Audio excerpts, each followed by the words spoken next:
Hi, I'm Kelly at Book and Paper Arts, and welcome to my studio. Now, the lifeblood of this studio is a steady stream of new, old, charming stuff, like vintage books and old handwritten papers from the 19th century, 18th century, and other paper ephemera such as tin types and ads and cards and whatnot.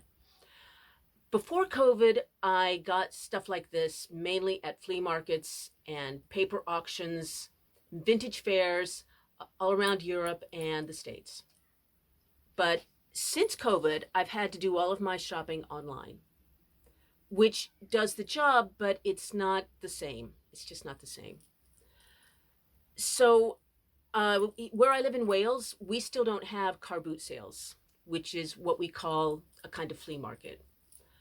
But they do have car boot sales now in England. And last week I went to Gloucester, which is in England. So for the first time in 20 months, I went to a flea market. Now, to get to this car boot sale, I had to take 2 buses, then walk a half mile in the rain through a cow pasture. But get there I did. And it was great. It was so great. Not just because I got stock, but because I felt that old magic of looking for treasure and not knowing what was going to be on the next table. It was really good. So I thought that today I would show you some of what's new in the studio, what I got in Gloucester, and also a few things that I have got through online shopping since the last time I did a What's New in the Studio video. If you like vintage paper and old books and paper ephemera, please subscribe to my channel. I post every Friday. Now join me while we go look at the good stuff. First off, some instant ancestors in the form of carte de visite. I didn't get very many, but I really like the ones I have. These are usually from the 1880s-ish. And people would have used these as visiting cards. You would have had them taken in your best outfits and then given them away like we would with business cards today. And they often have beautiful backgrounds advertising the studio. She's got some great pleats there. And here, I just love her hat and some beadwork there. So, carte de visite. I did get some other photographs. These are actually snapshots. And I don't usually collect this era. I'm saying this is 1940s. But she had such a look of unadorned joy. I just couldn't leave it there. So, and there's a couple of tots. So some photographs. And then there was also this with the photographs. Now, these are little cases for photographs. And they have some embossing on the cover. I don't know if you can see. Not really. But some roses and ribbons. And again, the 1940s is not really my era. So what I'm going to do with these is take out the photo and give it to someone who does work in that era, and then replace it with something that is more like me. Like this is a tin type from 1865 that I have put in here. Okay, here's another one. I guess what I like about them is they're like, they open and it adds another layer of charm, especially when I'm adding them to an altered book. Because I have a pocket here. So now I'm going to be able to take this, say with a tin type, and I can put it in here. And then it will be part of the altered book. The stuff comes out. You can admire it. And then you can take this out. So you've got a pocket, and then you've got a folder. So it's a layer and a layer, a pocket and a pocket. If you would like to see a flip through of this altered book, there is a link below this video. So I might replace this with another photograph, or I might replace it with, this is an oversized cigarette card I might put in here, or maybe an original painting or saying. These are two memorial cards that would have been given out at a funeral. And this one is from 1909. This one is 1908. And I like them because the gray work, the black and white, is really beautiful and evocative. And it also tells a story. I will probably add a little bit of altering to these. I sometimes add just a little something. Again, this will be going in a pocket in an altered book. So I might just add a little bit of something extra and make it an altered card that goes in the pocket of an altered book. I might use that guy. He's a little porcupine. And to add a little respectful whimsy. Now, these are not new, but while we're talking about mourning cards, I thought I would show you these cartes de visite that I already have in my stock, because they are from mourning. Normally, a carte de visite has a light-colored border framing the photograph. But if someone had died, they would then have the card reprinted with a black border. And that's how you could tell that it was a card meant for mourning. And it's interesting because, especially when I find ones of children, as I have here, that even though the people whose hearts were broken have long since gone themselves, there's something very poignant about these young boys, knowing that these were made for their funerals.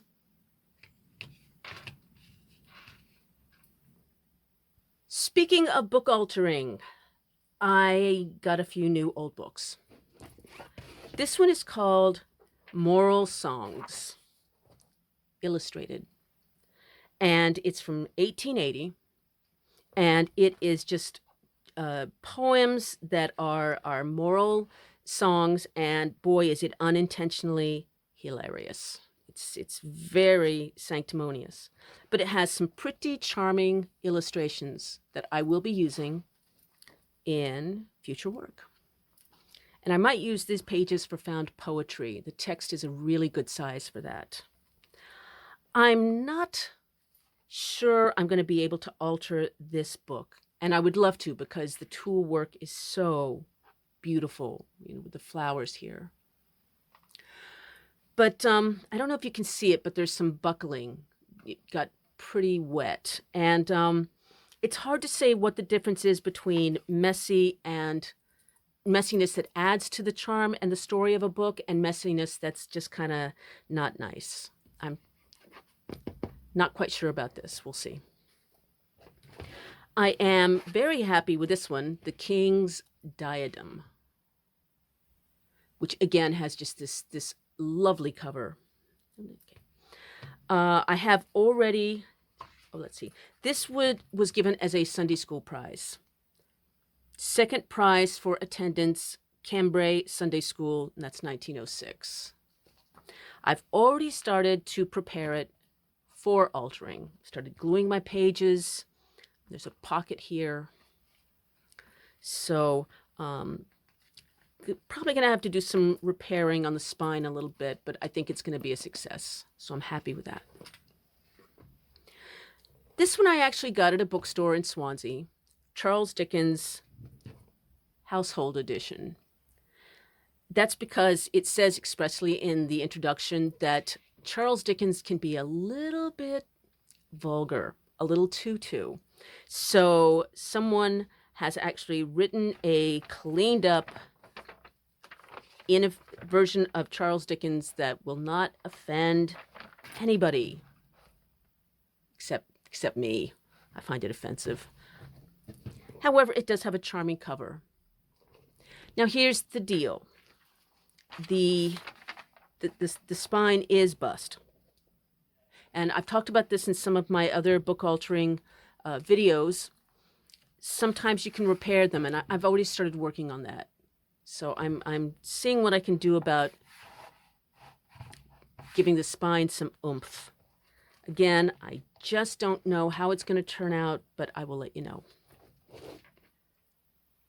There was a lady at the car boot who had bag after bag of old watch faces, and I couldn't just leave them there.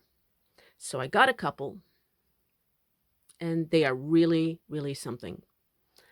I love this one. It's lozenge shaped and has these Art Deco numbers. Okay. What am I going to do with them? I sometimes make altered shrines out of old tins. In this case, I would be adding an angel or a saint.